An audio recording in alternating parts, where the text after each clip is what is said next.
দর্শক, জামালপুর গরুহাট থেকে কিন্তু এইমাত্র এই দুইটা গরু একই সাথে বিক্রি হয়ে গেল। তো কত টাকায় বিক্রি হলো, কত টাকায় বেচা কিনা হলো সেটা কিন্তু আপনাদের জানানোর চেষ্টা করবো। ভাই, কত জানিয়েছেন গরু দুইটা?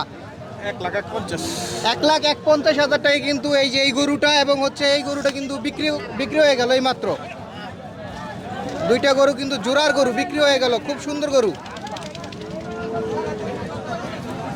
বাইরে কিনে নিল। ভাই টাকা আজকের বাজার কিরকম দেখতেছেন? আছে মোটামুটি আর কি। হাই না লো? লুই লোই। আচ্ছা, আজকে কয়টা গরু নিয়ে আসছিলেন বাজারে? আমরা তো গৃহস্থ মানুষ, মনে করেন যে আর দুইটা আর আমার এক।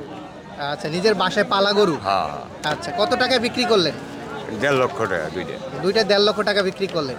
আজকের বাজার অনুযায়ী কি ঠিক আছে বিক্রি করা? না বাবা, বাজার অনুযায়ী একটু কমই। কমই। কত টাকা আশা করছিলেন বিক্রি আশা করবেন? করছিলাম যে 60-70 হাজার টাকা আশা করছিলাম। একটু কম হয়ে গেল নাকি? তো দর্শক, যার গরু তিনি কিন্তু একজন গৃহস্থরী মানুষ, তিনি কিন্তু গরু দুইটা বিক্রি করে দিল। তো আপনারা দেখতে পেয়েছিলেন সেই গরু দুইটা।